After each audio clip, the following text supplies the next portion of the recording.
അടിച്ചു കയറിപ്പോ മെയ് 31 മുതൽ ശനി ഞായർ ദിവസങ്ങളിൽ വൈകുന്നേരം 6 മണിക്ക്.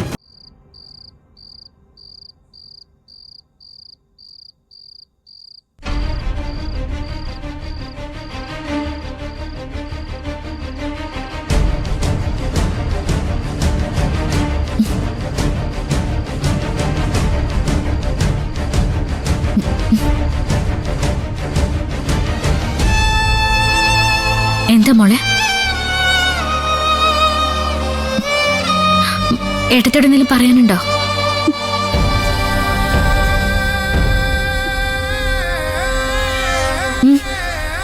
എന്താ പറയും മോളെ? എന്താ പറ്റി?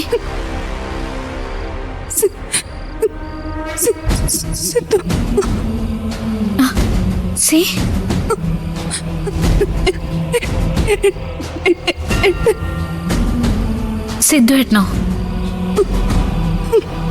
ആ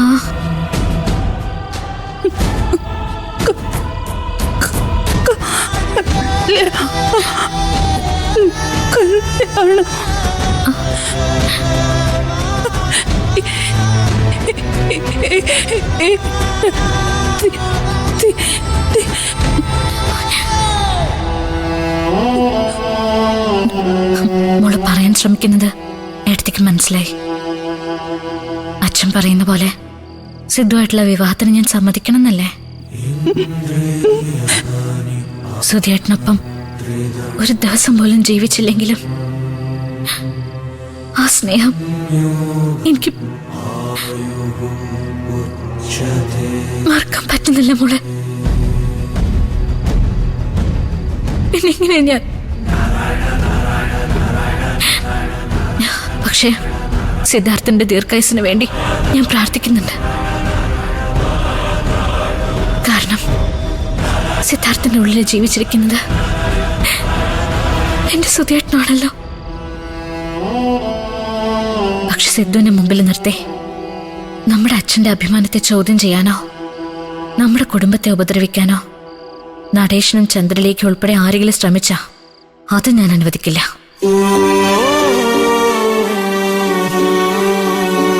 അതിനുവേണ്ടി ഞാൻ എന്തും ചെയ്തെന്ന് വരും.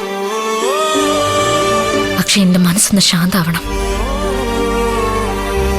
മനസ്സിലെ തിരകള് ഒന്ന് അടങ്ങി തുടങ്ങണം. അത് കഴിയുമ്പോ ഒരു തീരുമാനം ഏട്ടത്തിയുടെ ഭാഗത്തു നിന്നുണ്ടാവും.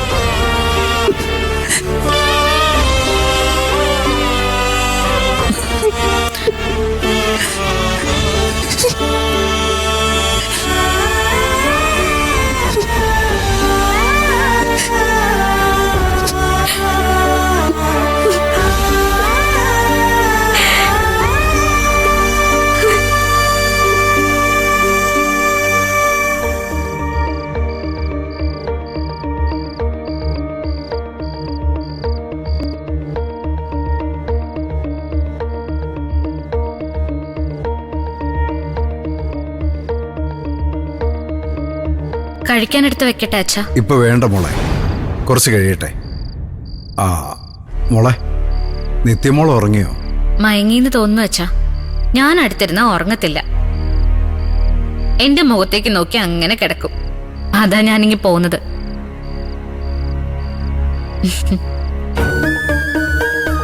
മോളെ, അച്ഛൻ വീണ്ടും വീണ്ടും ചോദിച്ച് ബുദ്ധിമുട്ടിക്കുകയെന്ന് കരുതരുത്.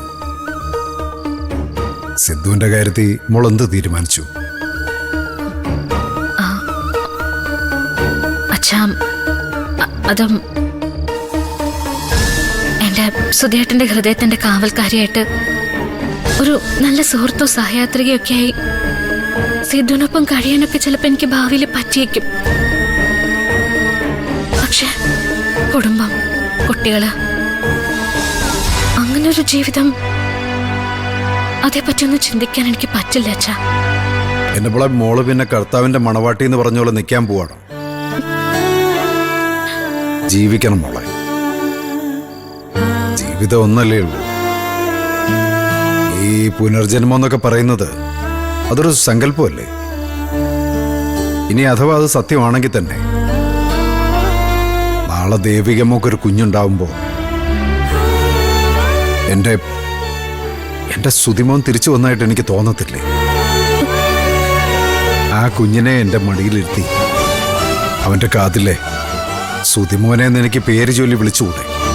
അച്ഛ ഇങ്ങനൊന്നും പറയരുത് അച്ഛ, എനിക്ക് സഹിക്കാൻ പറ്റുന്നില്ല. മക്കൾ വളരുമ്പോ അച്ഛനമ്മമാരുടെ പ്രതീക്ഷകളും അതോടൊപ്പം വളർന്നുകൊണ്ടിരിക്കുകയല്ലേ. ചിലപ്പോ മക്കളുടെ വളർച്ചയേക്കാൾ കൂടുതൽ നമ്മൾ പ്രതീക്ഷിക്കും, പക്ഷെ ഒന്നും നടക്കാതെ പോകും. മക്കളില്ലാതാവുമ്പോ അവശേഷിക്കുന്നത് ഒരച്ഛന്റെ പിഴച്ചുപോയ കണക്കുകൂട്ടലുകളും അമ്മയുടെ പ്രതീക്ഷകളും ഒക്കെയാണ്. മോളെ ഇനി മോള് പുറത്തു പോകുമ്പോൾ സൂക്ഷിക്കണം. പതിയിരുന്ന് ആക്രമിക്കാൻ മടിയില്ലാത്ത ഇനവാ ആ നടേശൻ. അയാളെ അച്ഛനെ ഉപദ്രവിക്കുന്ന എന്റെ പേടി. മോക്ക് ആ പേടി വേണ്ട. എന്തായാലും ഒരു പിച്ചാത്തി പിടിക്കാനുള്ള കയ്യുറപ്പൊക്കെ മനോഹരന്റെ ഈ കൈക്ക് ഇപ്പോഴും ഉണ്ട്. അയാളെ പേടിച്ച് നമ്മൾ മാളത്തിലൊന്നും ഒളിക്കാൻ പോകുന്നില്ല. നേർക്കോല് കടിച്ചാലും അത്താഴം മുടങ്ങുമല്ലോ. അതുകൊണ്ടാ ഞാൻ മോളോട് സൂക്ഷിക്കണമെന്ന് പറഞ്ഞു. പെമ്മക്കളെ നോവിക്കുന്നവരുടെ നെഞ്ചത്ത് വെടി പൊട്ടിക്കുന്ന അപ്പന്മാരുള്ള നാടായത്. എന്റെ 2 പെമ്മക്കളുടെ ആരുടെയെങ്കിലും ദേഹത്ത് ഒരു നുള്ളു പൂഴി വാരിയിട്ട നടേശൻ തീർന്നു. പിന്നെ ആചാരവെടി മുഴക്കി അങ്ങേ ലോകത്തേക്ക് പറഞ്ഞു വിടുമ്പോ കെട്ടിപ്പിടിക്കാനും വായ്ക്കരിയിടാനും നടേശന്റെ തല അവിടെ കാണത്തില്ല. അതേ മോളെ, ചിലതൊക്കെ തീരുമാനിച്ചുറപ്പിച്ചു തന്നെയാ ഞാൻ നിൽക്കുന്നേ.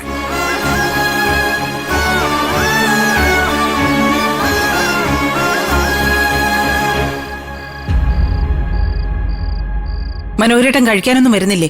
ആഹാ, കൊള്ളാലോ. നിനക്കൊരു വടിയും കൂടെ എടുത്തോണ്ട് വരാൻ മേലായിരുന്നോ മനോഹരനെ കഴിപ്പിക്കാൻ? ഞാനിപ്പോ എന്ത് പറഞ്ഞാലും മനോഹരേട്ടൻ അതിലെ കുറ്റം മാത്രമല്ലേ കാണൂ. എന്റെ പാർവതി, ഭക്ഷണം കഴിക്കാൻ വിളിക്കുമ്പോ ഒരു മര്യാദയ്ക്ക് വിളിക്കണ്ടേ? ഒരു പ്രതിപക്ഷ ബഹുമാനത്തോടെ. നീ എന്നെ മാത്രമേ കണ്ടുള്ളൂ. ദേവികങ്ങളോട് നിൽക്കുന്ന കണ്ടില്ലേ? ദേവികയ്ക്ക് വിശക്കുമ്പോ വന്നെടുത്ത് കഴിക്കാലോ. ഞങ്ങൾക്ക് 2 പേർക്കും കൂടെ ഒരുമിച്ച് ആ വിശപ്പ് വരുന്നതെന്ന് മെസ്സേജ് വന്നായിരുന്നു അങ്ങ് ആമാശയത്തീന്ന്. അതുകൊണ്ടേ ഞങ്ങൾ 2 പേരും ഒരുമിച്ച് കഴിച്ചോളാം. നീയും എന്റെ പ്രിയപ്പെട്ട അമ്മയും ശരത്ത് മോനും ഒക്കെ ഒന്നിച്ചിരുന്ന് കഴിക്കേ. അച്ഛാ, ഞാൻ എത്തിമോള് ഉറങ്ങി നോക്കട്ടെ.